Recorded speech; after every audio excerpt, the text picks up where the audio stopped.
Di ibadah sekarang yang akan saya bahas adalah stop berpikir aneh-aneh. Bisa nggak katakan pada orang kanan kirinya, stop berpikir aneh-aneh.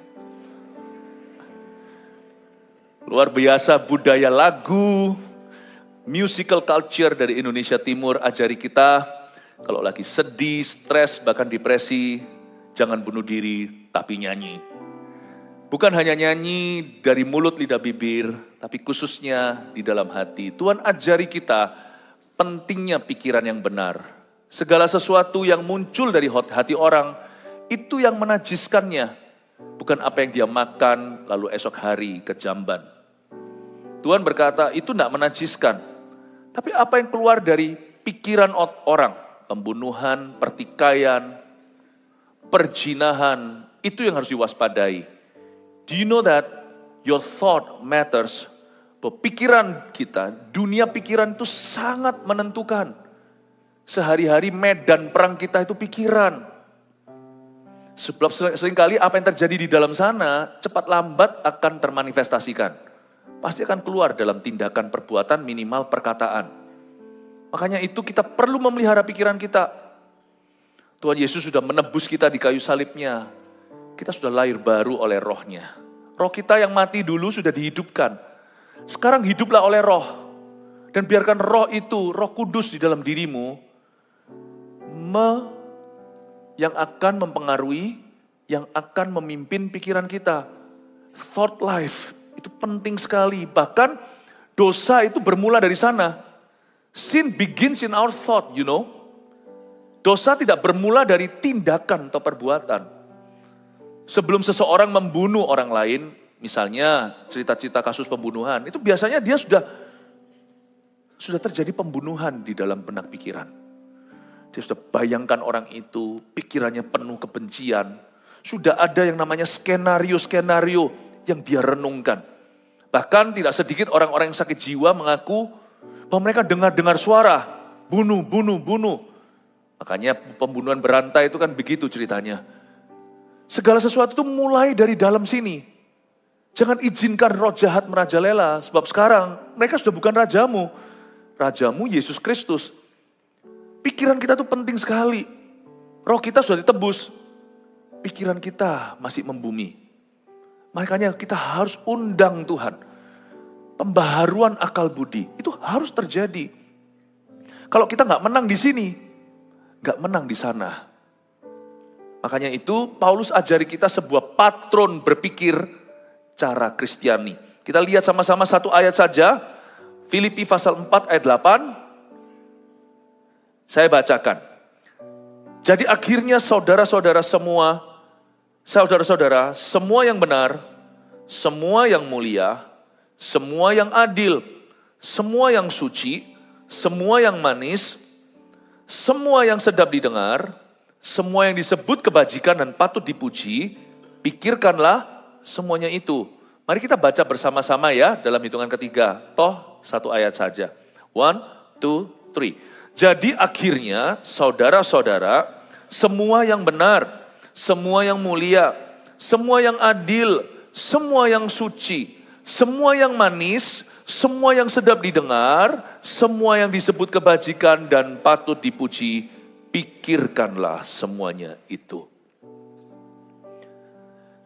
Paulus menceritakan, menggambarkan pikiran yang dipenuhi Roh Kudus. Loh katanya kita harus mencintai Tuhan dengan segenap hati. Hati itu bukan jantung. Kadang-kadang kalau kita berdoa, kita taruh tangan di dada. Sebelah kiri karena itu jantung kita.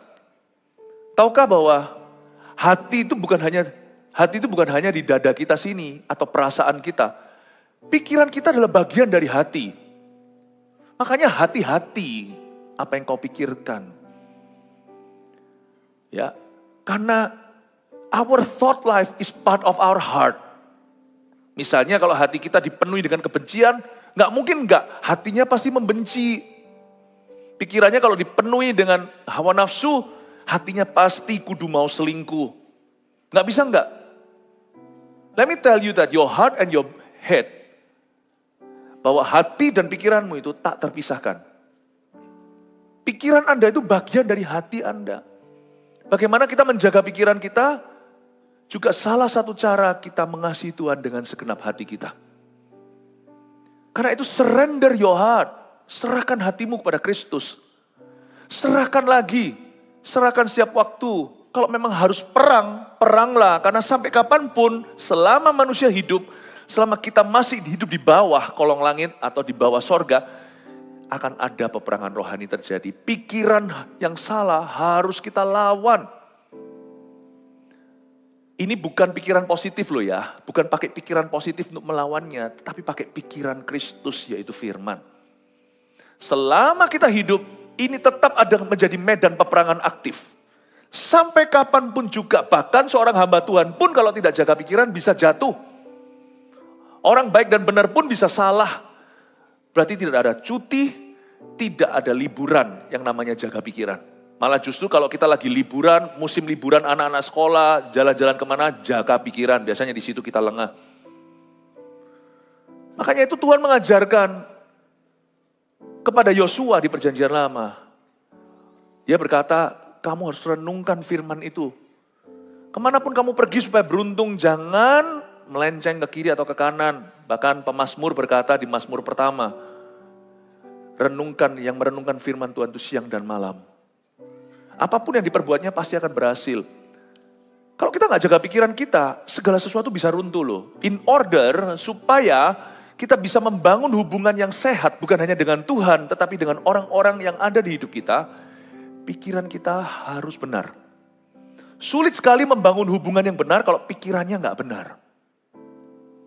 Sulit untuk bisa pacaran yang kudus menuju ke holy matrimony atau pernikahan kudus kalau pikirannya tidak kudus. Sulit berbisnis dengan orang yang pikirannya mau ngejak. Melulu mikir duit, melulu nggak mikirkan win-win solusi, saling menguntungkan. Saya kalau kerjasama sama orang itu, saya juga mau dia untung lah. Saya nggak akan semuanya seenaknya atau pikiran saya itu betul, pikiran saya itu long term atau jangka panjang. Saya ingin semua diberkati. Tapi kalau orang pikirannya curang, celakalah kerjasama sama orang itu. Nggak mungkin sebuah kemitraan, nggak mungkin namanya partneran atau kongsian itu bisa jalan. Kalau pikiran kita salah dalam pelayanan, nggak akan tumbuh tuh iman. Mau pindah gereja 1001 juga sama saja. Pikirannya salah. Sudah punya trauma memikirkan bahwa gereja pasti begini, keuangan gereja pasti begitu. Hanya karena dia pernah dikecewakan, bukan berarti semua gereja sama. Demikian pula semua hamba Tuhan atau semua orang Kristen di dunia. Selama pikiran kita ini patronnya masih wrong, salah, kita nggak akan bisa jauh dalam pemakaian Allah. Jadi ini penting sekali. Tapi kita akan baca, sebenarnya totalnya kalau saya hitung tadi, di ayat 8 ada 7 buah pikiran orang Kristen yang benar. Inilah buah-buah Roh Kudus dalam pikiran seseorang. Ini buah-buah Roh Kudus dalam karakter kita tahu kan di Galatia 5:22. Kasih, sukacita, damai sejahtera, kebaikan, kemurahan, kesetiaan, kesabaran semua. Tapi ini adalah buah-buah pikiran kalau Roh Kudus itu tinggal dalam hati seseorang. Yang kita baca dulu, jadi akhirnya saudara-saudara, semua yang benar. Katakan semua yang benar. Jadi gini ya, di zaman hoax ini, segala sesuatu seolah-olah kebenaran. Pokoknya siapa yang memberitakan pertama-tama, itu selalu benar. Jangan terburu-buru kalau kita nggak jelas itu betul atau salah. Kecuali kalau itu firman Allah, kecuali kalau kita lihat sendiri langsung di depan mata, nggak bisa disangkali. Tapi kalau itu bentuknya informasi, jangan lekas-lekas kaki itu bergegas ke dosa, lalu tancap gas, lalu langsung forwardkan kemana-mana. Jangan-jangan kita menjadi corongnya setan. Kalau saya terima informasi, saya pilih-pilih siapa yang jadi informan. Saya pasti akan pertimbangkan sumbernya siapa. Kalau itu berita yang sah, itu pun saya harus uji dulu karena kita tahu sekarang berita pun bisa digoreng. Karena kita tahu, contohnya kalau di Amerika, CNN dan Fox News itu beda, satunya itu Republican, satunya Demokrat. Nggak tentu. Saya pernah suatu hari diinterview oleh salah satu badan news atau yang namanya reporting ya kayak gitu, salah satu channel soal musibah yang pernah terjadi di Indonesia. Saya ingat kok pada saat saya di interview itu ada bagian interview yang dihilangkan. Ini adalah Badan News Internasional. Waktu itu saya harus mewakili orang Indonesia yang di interview. Lalu saya ngomong, waktu saya sampai pada satu titik interview saya itu lewat online, disiarkan internationally. Waktu saya bilang, God bless you, di-cut. Kita tahu bahwa semua news bisa bias juga. Tapi kalau saya suruh pilih, kirim-kiriman orang yang tidak jelas dengan badan news yang jelas, saya akan pilih badan news, sekalipun saya masih mengujinya. Bodohlah orang yang terima kabar langsung. Kita belum tahu benar salahnya, belum tahu validasinya, verifikasinya, belum tahu keabsahannya, langsung kita akan forward. Udahlah, mari kita itu sehat. Menjaga pikiran sendiri itu harus tahu batas. Kita tahu bahwa apa yang menjadi urusan kita, apa yang menjadi tanggung jawab kita di depan Tuhan, dan apa yang menjadi bagian kita, jangan melenceng ke kiri dan ke kanan. Semua yang benar itu pikirkan. Karena memikirkan hal-hal yang tidak perlu, kepo-kepo yang Tuhan tidak suruh, akan menjadi toksik untuk pertumbuhan kita sendiri. Akan membuat kita tidak fokus orangnya, tidak konsentrasi. Makanya itu, semua yang benar ini adalah saringan atau sensor yang saya pasang untuk hidup saya. Apapun yang masuk dalam pikiran saya itu harus melalui sensor ini. Is it true or not? Kalau saya nggak yakin, saya akan masukkan dalam sorokan pikiran, nanti kita lihat lagi. Saya nggak gampang-gampang memberikan iman kepada suatu berita, jikalau itu sifatnya tidak jelas arahnya. Yang pertama, semua yang benar itu artinya, pilihlah yang objektif. Kalau masih belum objektif, tunggu dulu, jangan terburu-buru. Dapatkan faktanya dengan betul dulu. Kita belum bicara soal kebenaran loh ya, firman ya. Fakta. Get the facts right. Terlebih dahulu. Ya, dapatkan dulu bukti yang perlu. Jikalau itu memang urusanmu. Saya punya satu prinsip yang aneh mungkin bagi beberapa orang. Kalau saya tidak dengar sendiri, saya lihat sendiri, saya nggak percaya. Kecuali apabila yang ngomong sama saya adalah informan yang saya sudah percayai. Orang-orang yang sudah membuktikan buah-buah rohnya dan membuktikan hidupnya. Orang seperti itu tidak akan ngawur. Saya taruh percaya. Anak-anak saya percaya sama kami. Kalau papa mamanya ngomong, karena mereka tidak pernah kami racuni. Dari sejak kecil mereka dididik dalam takut akan Tuhan dan mereka melihat hidup kami tidak berstandar ganda. Jadi mungkin dengan orang-orang seperti itu, bukan hanya orang tua, tapi juga bisa bicara tentang 1, 2 orang, 3, 4, 5 orang yang ada di sekeliling kita, yang kalau mereka bicara itu sudah setengahnya saya tutup satu mata. Ya, Pastor Yu, Pastor Sam, Pak Sam, Pastor Mil contohnya, kalau ngomong sesuatu sama saya ini begini, saya nggak lihat sendiri pun saya akan tutup sebelah mata, saya akan pertimbangkan perkataan mereka. Karena saya kenal mereka. Karena itu semua yang benar itu selalu pikirkan. Bahkan saya belum sampai ke sensor ini loh ya. Apakah itu perlu sekalipun itu benar? Perlukah kau pikirkan? Harus melalui saringan pertama. Objektivitas. Pikiran saya itu tidak mau diisi dengan hal-hal iseng. Hidupku terlalu berharga. Makanya itu saya ajarkan jemaat untuk Anda menghargai hidup Anda sendiri. Jangan kasih pikiranmu itu untuk keisengan. Untuk segala sesuatu yang sifatnya abu-abu. Banyak loh yang perlu dipikirkan. Ngapain pikirin yang begitu-begitu? Semua yang, itulah ada lagunya GMS Live 2 dulu ya. Semua yang benar. Na. Pikirkan semua itu. Semua yang benar. Apakah objektif? Lalu kemudian semua yang mulia. Yang benar aja gak semua gua pikirin. Karena gak ada urusan. Semua yang benar itu 1, semua yang mulia. 2, nah pertanyaan apa artinya pikiran yang mulia? Semua yang mulia itu segala sesuatu yang berkualitas. Saya tidak akan mikirin kejelekan orang kecuali saya berada di posisi atau lokasi yang strategis untuk mengubahnya. Saya lebih suka memikirkan sesuatu yang berkualiti. Sesuatu yang berkualiti. Baik itu suatu fakta yang perlu saya ketahui karena saya akan punya itu akan menjadi capital atau menjadi modal untuk saya nanti mengambil keputusan yang lebih baik. Saya juga lebih suka mikirkan fakta yang begitu, atau kalau memang saya harus mikirkan sesuatu yang sesuatu yang sifatnya negatif, kalau saya mikirnya dari sisi quality, saya bukan berada dari pihak orang yang entertain atau memanjakan berita-berita buruk itu.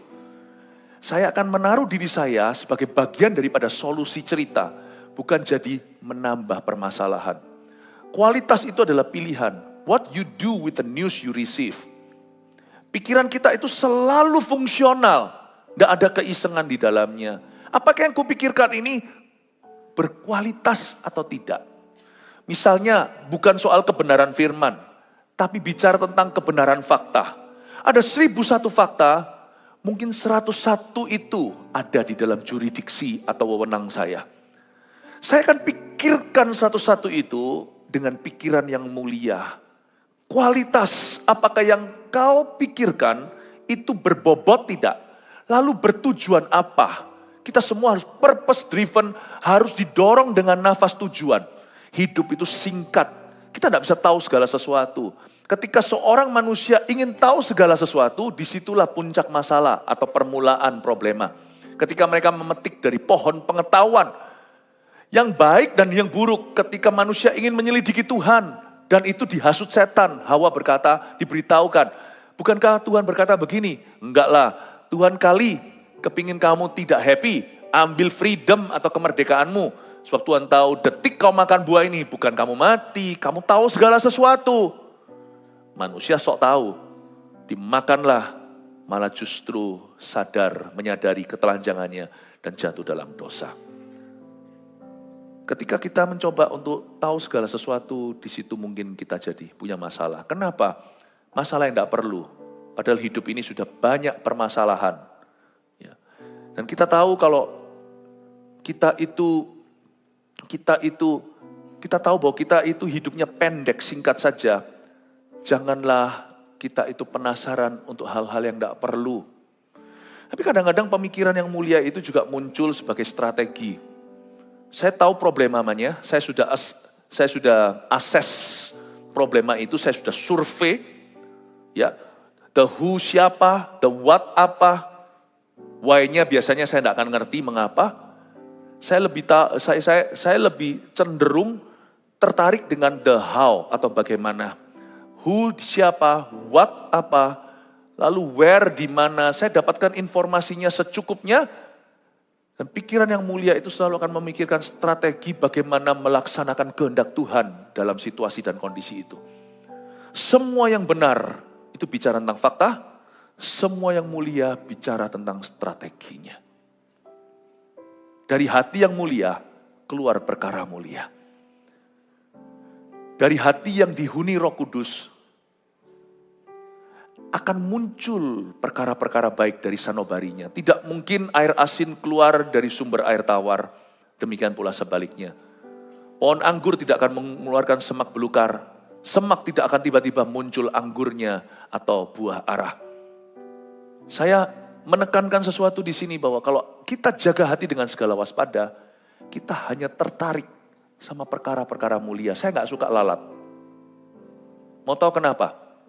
Karena lalat itu punya kebiasaan tertarik dengan bau-bauan yang sengit. Seperti, kotoran, sampah. Jadi saya nggak suka. Saya nggak suka. Ya. Lebah itu juga sama, tapi lebah lebih suka bunga. Maksud saya begini loh, orang itu kalau nggak jaga hati, nafsunya itu sama sampah. Pikiran-pikiran yang selokan itu yang dia cari terus, yang gelap-gelap, yang GJ, gak jelas itu. Wah, itu pasang telinga. Kalau ada orang ngomong, lu tahu gak ya gosip terakhir? Yes. Menjaga hati dengan segala waspada itu ada tindakan nyatanya. Kalau orang berkata, lu tahu gak gosip gini? Selalu tanya, tunggu dulu sebelum kamu cerita sama aku. Apa urusanku dulu di ini? Oh, kamu kan papanya. Oh oke, aku perlu tahu itu, anakku kok. Ini kan bangsa Indonesia misalnya. Oh iya, seperlunya, tapi pastikan sumbermu benar.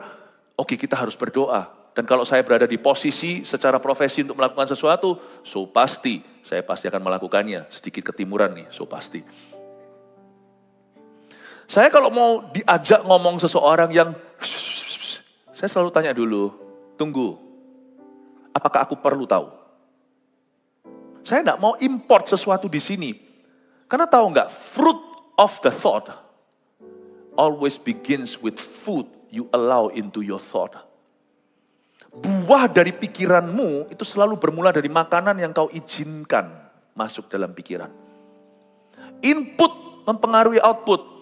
Nah kalau saya makan sampah terus, masa mungkin jadi itu rohaniku? Ada orang ngomong sama saya seperti ini, saya bukan personal trainer di gym, saya malahan pakai PT. Kenapa ya? Perut saya nggak pernah six pack, padahal saya sit up. Pernah nggak kita tanya gitu? Saya juga pernah. Masalahnya bukan olahraga, jaga makan saudara. Six packnya ada, cuman nggak sampai 6 sih, cuman ada 4,5. Sisanya itu bulk. Sisanya itu bongkahan. Itu pun packnya itu samar-samar. Karena itu kata orang sih, buang lemak dulu, makan dada ayam. Protein tuh makanannya, jangan banyak karbonya katanya. Bukan banyak lemak, meskipun lemak perlu, tapi tolong dibatasi. Makan itu makan proteinnya, because what you eat will show on your body. Apa yang kau makan akan kelihatan di badanmu. Sungguhan, babi kecap cepat lambat akan kelihatan. Bukan kecapnya, babinya. Ya, tidak boleh body shaming ya, ini kita harus ngomong tentang diri kita sendiri. Kita semua harus introspeksi. Jasmani sih nomor 2, latihan badani itu ada batasnya. Nggak terlalu berguna selama-lamanya. Tapi latihan rohani, apa yang kau izinkan? Food you eat. Maksudnya berita, pikiran-pikiran yang kau izinkan diimport sini, image-image atau gambaran-gambaran, bayangan yang kau masukkan. Tahukah, bayangan itu selalu mulai dari kata-kata. Misalnya, pernahkah Anda merasa tiba-tiba ngiler, tiba-tiba basah, karena memikirkan sambal? Lucu ya, kita nggak lihat sambelnya. Misalnya kalau saya pulang dari luar negeri pelayanan, tolong doakan juga minggu depan, setelah di Tanah Karo, hari ini kita ditransport ke Sulawesi, Ambon, Papua. Minggu depan saya akan khotbah kepada orang-orang Korea, di salah satu gereja terbesar, Juan Church namanya. Please pray for us. Kalau biasanya ya, di rumah itu pembantu kami tahu sekali kalau saya pulang itu selalu ngidam sambal. Saya waktu pulang itu sudah bayangin, wah sambal. Kita nggak lihat sambelnya. Coba saya ngomong sambal gitu aja, beberapa orang langsung. Orang Palembang kalau diberitahu lagi puasa gitu ya, kita puasa untuk cegevan, pempek, langsung lapar, kerucuk. You know, imagery comes from words. Yesus berkata suatu hari, jadilah terang, terang jadi. Jadilah ini jadi, itu jadi. Datang dari kata-kata. Jadi apa yang kau izinkan masuk di sini, akan menjadi pikiranmu. Dan pikiranmu akan jadi perbuatanmu. Makanan akan jadi buah nanti di hidupmu. Makan protein akan kelihatan nanti ototnya. Makan semua yang berlemak akan kelihatan lemaknya. Makanlah sampah di sini. Hidupmu akan berlumuran dengan sampah-sampah rohani. Memang masalah ada, masa kadaluarsanya seperti lagu tadi. Tapi ada masalah yang tidak ada kadaluarsanya, yaitu orang yang bermasalah. Dia tidak pernah ada expiry date-nya karena orang itu memang problema. Kalau kita adalah tipe orang problematik, bertobatlah. Di sini kita stop berpikir aneh-aneh. Coba ngomong kanan kirinya, stop berpikir aneh-aneh. Sebenarnya jangan tuduh orang lain lah. Lebih baik gini kita ya, stop talk to your own hand. Berpikir aneh-aneh. Berhenti berpikir aneh-aneh. Semua yang mulia itu bicara tentang kualitas, bobot, tujuan pikiran. Lalu kemudian semua yang adil, katakan adil. Adil di sini fair. Pikiran kita itu, apa yang kita pikirkan itu selalu mikirkan begini loh. Is it fair or not pikiran ini? Fair enggak? Adil itu fair. Keadilan, justice. Selalu amalkan satu ayat yang Yesus ajarkan. Ini kan Paulus ya, nanti kemudian perkembangan. Tapi Yesus kasih fondasi. Dia berkata, lakukan kepada orang lain yang kau harapkan orang lain lakukan kepadamu. Bahasa Inggrisnya itu namanya the golden rule. Peraturan emas. Jangan mikir gitu. Kalau sana enggak mau dipikirkan demikian sama orang lain. Jangan gitu. Ya. Bahasa Hokiannya, bu gitu loh. Jangan demikian. Don't do it. Is it fair or not? Selalu timbang. Aku fair gak ya mikir gini ya? Aku fair gak ya? Ketiga, keempat. Semua yang suci. Katakan suci. Suci di sini bukan kebenaran manusia. Ini bukan kebenaran agamawi. Suci di sini bukan sok suci. Ada orang yang gak mau nonton, gak mau baca, nggak mau nonton TV, ya nggak apa-apa. Kalau memang imanmu menyuruhmu begitu. Tetapi itu nggak garansi loh. Suci di sini artinya pikirkan hal-hal yang alkitabiah. Karena tidak ada kesucian di luar firman. Think what is biblical. Think of what is biblical. Whatever is biblical, think about those things. Pikirkanlah semuanya itu. Kata suci di sini righteousness. The righteousness of God. Kebenaran Allah. Selalu pikirkan yang alkitabiah. Kita semua punya pertanyaan, I know. Menurut saya kalau sampai saya punya pertanyaan, kemungkinan kecil semua di sini bisa menjawabnya. Tapi kalau kita izinkan diri kita penasaran tentang hal-hal yang di luar kapasitas kita untuk tahu, kita nanti akan frustrasi sendiri. Pikirkan yang suci itu, pikirkan yang alkitabiah. Is it biblical or not? Aku bisa nggak ya lepas dari belenggu ini? Firman Tuhan berkata apa? Aku dapat melakukan, aku bisa melakukan segala perkara dalam Dia yang memberiku kekuatan. Daripada kita itu entertain pengakuan iman yang salah, kita ngomong sesuatu yang nggak jelas dan tidak berbuah apa-apa, kan mendingan kita renungan firman dan mengakui dengan mulut kita. Aku merasa seperti hancur-hancuran, saudara, saya nggak mungkin bisa lalui masa ini, musim ini di hidupku. Tapi Tuhan berkata ketika aku lemah, Dia kuat supaya kuasanya ternyata sempurna dalam kelemahanku. Ingat ya, perkataanmu akan mempengaruhi imagery, apa yang kau bayangkan dalam pikiran. Waktu Anda berkata, jadilah terang-terang jadi. Tapi kalau Anda mengeluhkan terus, bukan terang yang jadi, kegelapan yang masuk dalam hatimu. Aku tahu, Tuhan berkata, dalam kelemahanku, kasih karunia-Nya, kuasanya menjadi sempurna. Pikirkan yang suci, pikirkan yang alkitabiah, yang biblical. Ada orang mencoba menyelidiki. Pernahkah Anda berada di CG di mana ada orang itu yang selalu mau belajar tapi nggak pernah belajar apa-apa? Tanya melulu, oke sih tanya. Tapi tanyanya itu seperti Tuhan didudukkan di kursi terdakwa, dia jaksa. Ayo jawab, ayo jawab. Tuhan nggak pusing, hamba-hambanya yang pusing. Sekali-kali dibalik deh, you yang didudukkan di sana. Ayo kita lucuti orang ini. Tanya tentang banyak hal dalam hidupnya, dia nggak akan bisa jawab. Boleh nggak kita penasaran mau tahu? Boleh, tapi dari hati yang haus. Bukan dari hati yang ragu. Karena kita orang beriman pada Tuhan. Dari hati yang haus. Hati haus. Saya ini orangnya penasaran. Paul. Tapi suatu hari saya bertobat. Karena saya tahu pikiran saya itu cuma segede ini. Tuhan itu besarnya tak terhingga.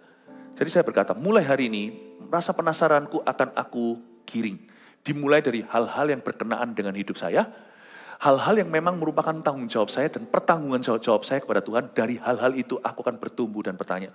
Saya baca Alkitab bukan seperti orang Farisi, coba selidiki. Saya baca Alkitab dengan maksud untuk menyelidiki hati. Dari situ saya tahu banyak. Malah saya bisa mengajarkan hari ini. Waktu firman-firman yang dibaca oleh orang, mereka nggak lihat, saya bisa lihat spion yang tersembunyi bagi mereka. Bukan karena saya pintar, tapi saya beranjak dari kehidupan yang saya serahkan, pengetahuan itu demi pengenalan. Pikiran ini tertib jadinya. Sungguhan. Makanya saat hari ini saya tidak terlalu tertarik untuk berdebat, saya berdebat jikalau diperlukan. Suatu hari saya pernah makan bersama-sama dengan sekelompok orang, ada orang yang menyebut Yesus enggak. Sebut Yesus beginilah, begitulah. Padahal enggak tertulis dalam firman. Dan mereka spekulasi yang dihiasi dengan opini-opini orang-orang berdosa yang enggak takut akan Tuhan. Saya tahu bahwa ini enggak bisa lari dari debat ini. Malah justru saya cemplungkan diri. Saya langsung angkat tangan dan berkata, Pak, langsung saya debat singkat. Dan ternyata lumayan ya. Kalau memang kita perlu berdebat, Tuhan kasih hikmat. Dalam sekejap padam itu. Saya kasih faktanya, logikanya dari firman dan kasih sesuatu kata-kata hikmat yang dia tidak bisa tentang. Berhentilah perdebatan. Berhenti perdebatan. Yesus tidak terpojokkan. Dia nggak percaya itu urusan dia. Tapi Yesus tidak dihina di meja itu. Tapi saya tidak tertarik. Debat demi berdebat. Kalau Anda baca Alkitab karena Anda mau menyelidiki Tuhan, good luck. Good luck. Tapi kalau Anda membaca Alkitab supaya Tuhan menyelidikimu, I think you don't need luck. You're already in God's goodness. Anda sudah berada di dalam kebaikan Tuhan. Semua yang suci, pikirkan yang Alkitabiah. Pokoknya kalau enggak Alkitabiah, ngapain gue pikirin? Kalau enggak mulia, gini loh, fakta itu semua terbeberkan, tapi saya enggak perlu tahu semuanya. Semua yang mulia itu artinya pikirkan yang perlu saja. Emangnya, ya tahu, itu informasinya betul. Emangnya sepenting itu harus gue pikirkan? Emangnya sepenting itukah? Hidup kita singkat.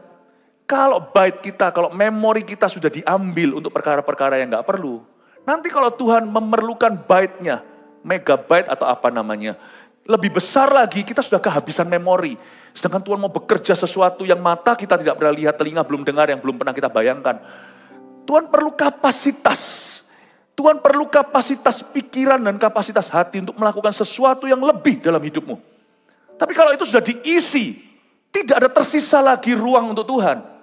Seharusnya kebaktian satu tadi diterapkan. Tidak, seharusnya sebaliknya tidak ada tempat tersisa bagi dunia.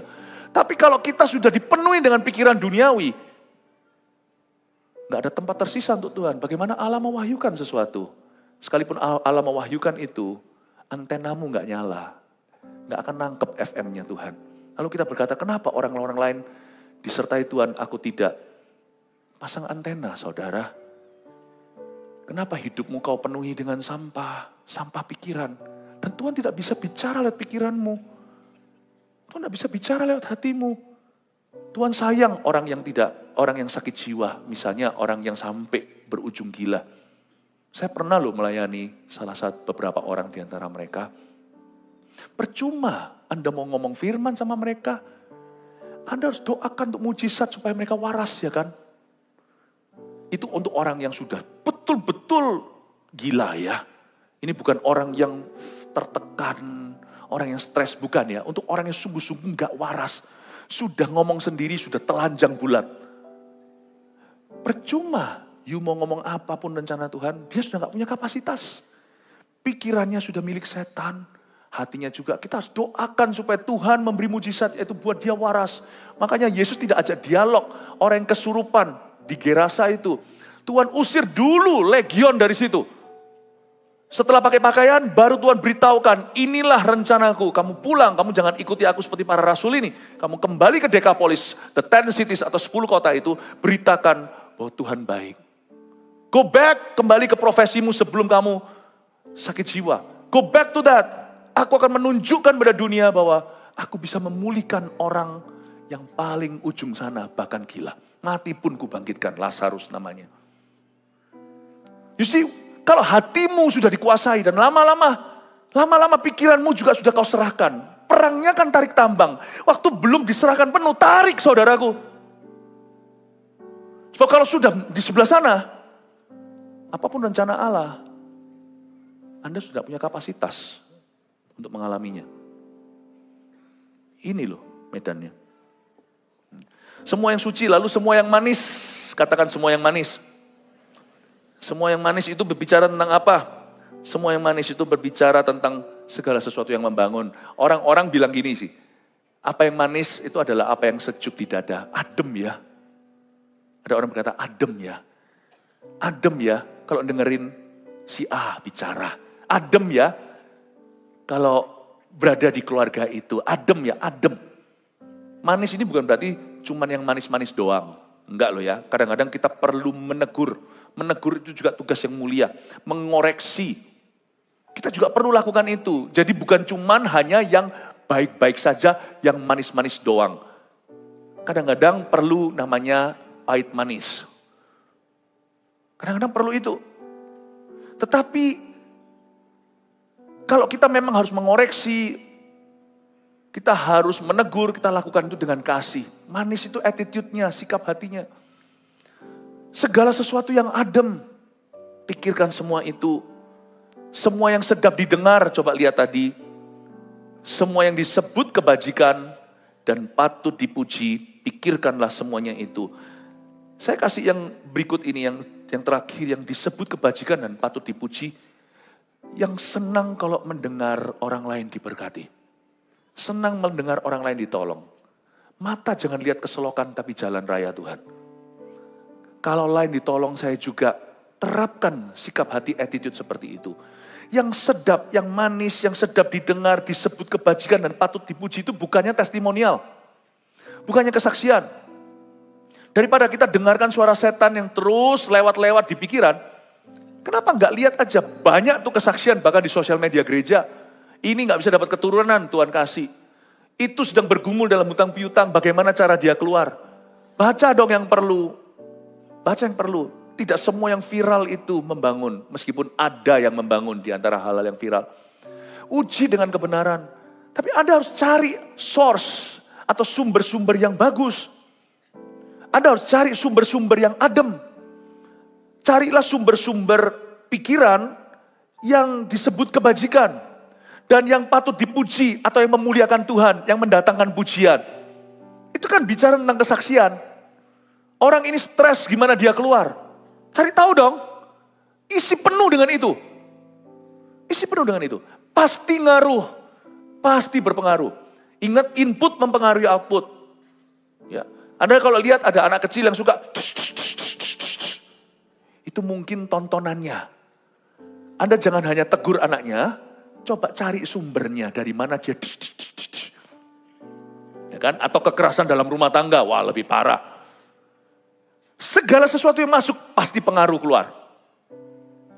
Jadi gampang. Kalau pikiran Anda mau digiring ke arah kemenangan, cari berita-berita atau laporan-laporan kemenangan yang mirip dengan Anda. Situasinya. Anda belum menang, tapi mereka sudah. Kenyangkan dirimu dengan itu, pastikan nanti pasti pengaruh. Pasti pengaruh. Cari testimoni. Sebab firman Tuhan berkata di kitab Wahyu, oleh darah anak domba Allah. Dan oleh apa? Kesaksian kita. Iblis dikalahkan. Firman itu gunanya menjadi makanan. Firman itu menjadi remah. Iman timbul dari pendengaran. Iman tidak timbul dari kesaksian. Iman timbul dari pendengaran. Tetapi kesaksian itu boosternya. Push, langsung. Saya pernah sekali, letih sekali. Jarang-jarang sih, tapi dengan dengan nasihat dokter, dia di dalam jemaat, saya dikasih vitamin, infus vitamin, langsung seger memang, langsung seger. Padahal tadinya sudah kayak mau mampus, sudah kayak mau pingsan. Kadang-kadang kita perlu booster, nggak selalu sih. Saya lebih bergantung pada makanan yang sehat, gaya hidup yang sehat. Tapi sekali-kali booster, kesaksian itu perlu di saat kau ada di bottom line di bawah, booster yourself.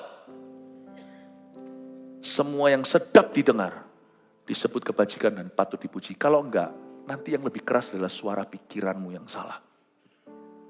Semua yang benar, semua yang mulia. Tapi yang pasti ya, waktu saya baca ayat 8, Paulus sama sekali, catat ini, tidak mengajarkan orang Kristen berpikiran positif saja.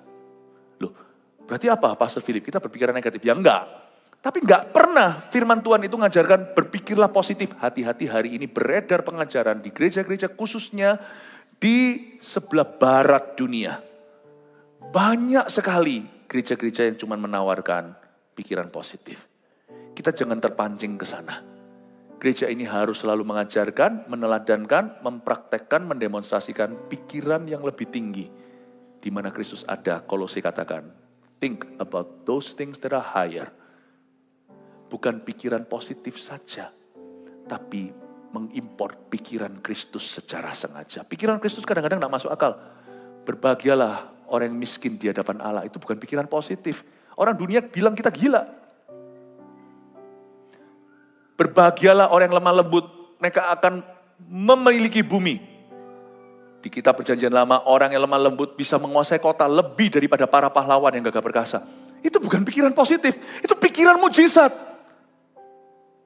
Itu bukan positif. Karena positif gak mikir situ. Positif mikir ya sudahlah, lihat